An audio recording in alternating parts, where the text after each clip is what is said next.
All right, let's dive right in. Today, we're going to take just a few simple components and turn them into a fully functional digital clock. The heart of our project? It's this powerful little chip, the ESP32, paired with a classic 4-digit display. So, you ready? Let's build this thing. And believe it or not, we're going to go from this handful of parts to a working clock in under 5 minutes. Seriously.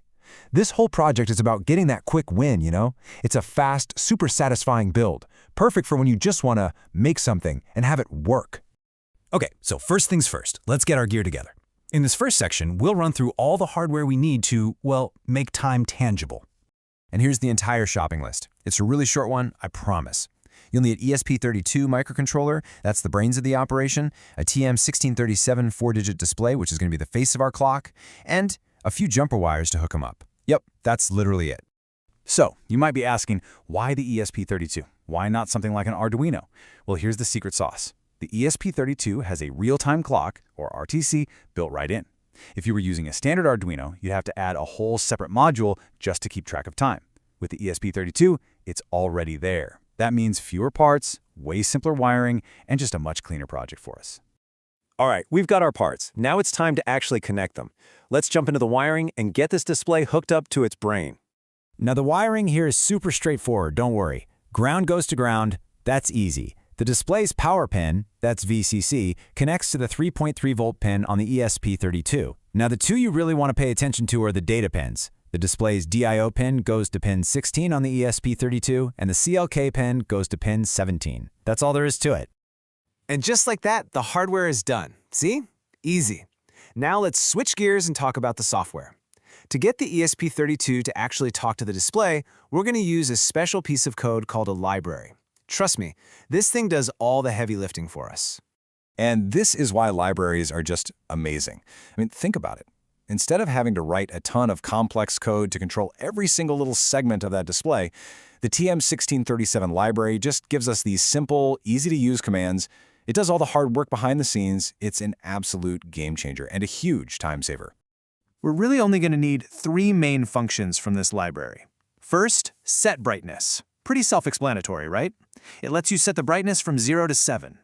Then there's clear, which is super important for wiping the display clean each second. And finally, show number des. This is the workhorse, the one that actually puts the numbers on the screen for us. Okay, let's recap. Hardware's wired up. We know about the library. Now for the fun part. Let's write the code that brings this digital clock to life. And here's the best part. We don't even have to start from scratch. Nope. The ESP32 software comes with this fantastic little example called Simple Time. All we have to do is adapt it a little bit to send the time to our display instead of just, printing it to a boring text monitor.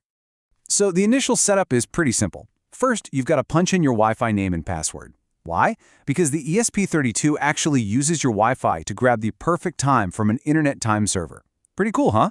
Next, we just tell the code which pins we connected our display to. Remember, that was 17 and 16. And last, you might need to tweak the GMT offset, which is just telling it what time zone you're in.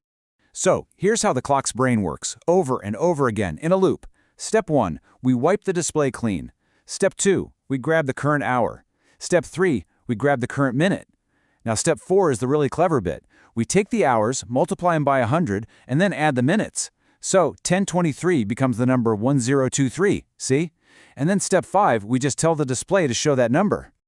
Okay, at this point, our clock totally works. It tells the time, but let's add that one little final polish, that professional touch that makes it look like a real clock, the blinking colon. And how do we do that? We just swap out our display command for a slightly different one. Show number decimal x. The real magic is that second part of the command, that little piece of binary code.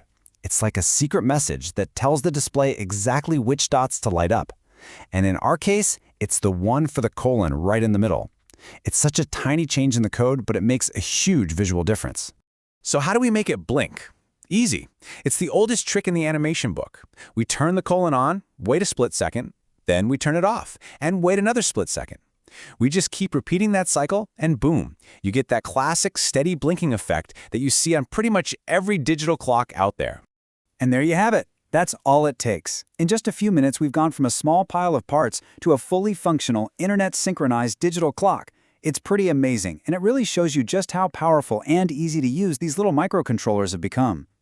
But think about it. What you've really built here isn't just a clock. It's a time-aware device. You can use this to trigger events at certain times, to log data with a timestamp, to control anything you want based on the time of day.